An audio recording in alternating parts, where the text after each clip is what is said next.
Masachet Gitin, résumé du Daf Kafbet. La Gemara ici va traiter la halachot d'un get qui est écrit sur un pot ou sur une plante qui est dans un pot percé, qui est considéré comme relié, attaché à la terre. Si le get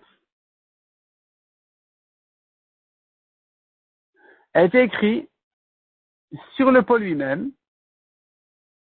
il est cachère parce que il peut donner directement le pot à la femme. S'il est écrit par contre sur une feuille de la plante de ce pot en question, selon Abaye, c'est cachère parce qu'il peut donner le pot entier avec la feuille sans couper la feuille. Selon Rava, c'est pas sûr parce qu'on craint qu'il coupe la feuille. Or, on a vu dans le daf précédent que si on coupe quelque chose qui est attaché à la terre, eh bien, ça rend le get pas soul.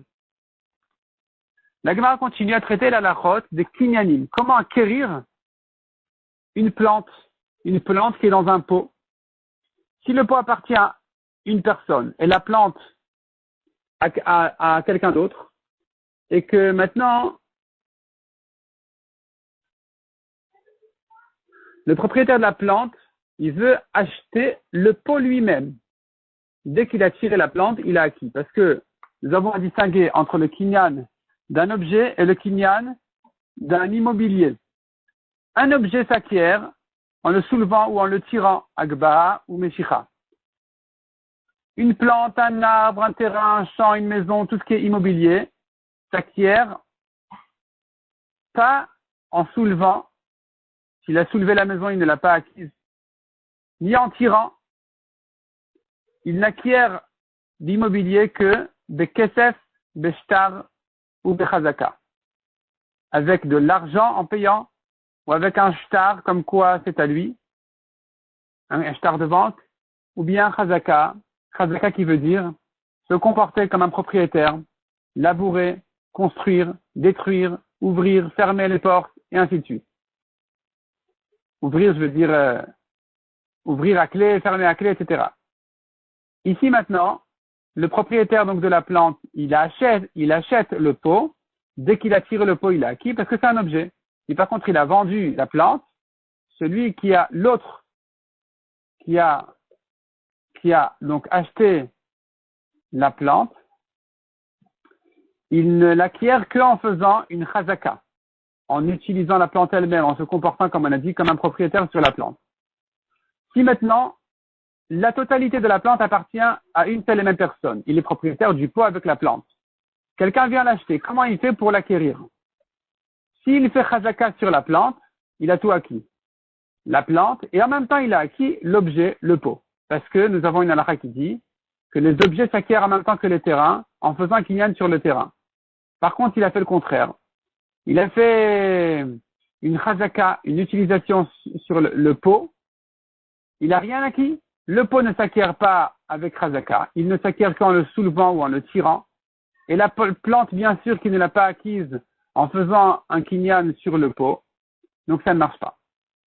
La Gemara continue et dit, si le pot il est percé en Eretz Israël, et ses branches et ses fruits sortent en Chutz Laaretz.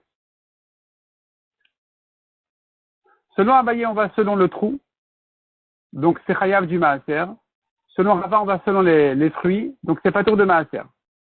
La Gemara dit que s'il y a une racine qui a pris déjà et qui est sortie du pot, qui s'est reliée à la terre, c'est sûr qu'on va selon la racine. C'est sûr qu'on va selon Eretz Israël. Le remarque n'est que dans le cas où il n'y a pas de racine vraiment qui est sortie. Est-ce que je vais selon le trou ou selon les fruits? La Gemara ramène quelques objections sur ça. La Gemara résout toutes les objections, donc ça reste comme ça. On a vu encore dans la Mishnah. Diftera, une peau non travaillée. Une peau non travaillée, marloquette entre Rabbi Yehuda, Ben Beterel et Chachamim, si c'est cachère pour un get ou pas. La Gemara explique qu'est-ce que c'est exactement la diftera. Il y a 3 étapes dans le travail de la peau. Première étape, c'est avant de commencer à travailler la peau. C'est une certaine, ça s'appelle mata. Deuxième étape, c'est quand la peau a déjà été un peu travaillée, ça s'appelle chipa. Troisième étape, ça s'appelle diftera, c'est quand la peau a été presque travaillée entièrement. Il ne manque plus que la dernière étape. Et la Gemara donne la nafkamina de tous ces statuts-là de peau par rapport à quelqu'un qui les a portés pendant Shabbat et qui les a sortis de la maison au Reshut Harabim. À partir de quelle taille, de quelle quantité il est chayav. À chaque étape, la taille, elle change en fonction de l'utilisation de cette peau-là, à quoi elle sert, à quoi elle est destinée. Donc, on a vu le marloquet dans la Mishnah maintenant sur cette peau en question, si c'est cachère pour un guet ou pas. Qui sont les rachamim qui diraient que c'est cachère alors que la femme risque de corriger les conditions du guet? C'est Rabbi Elazar. Rabbi Elazar qui a dit que l'essentiel, les témoins essentiels ne sont pas les témoins signés, ce que pensait Rabbi Meir. Pour Rabbi Elazar, c'est pas eux.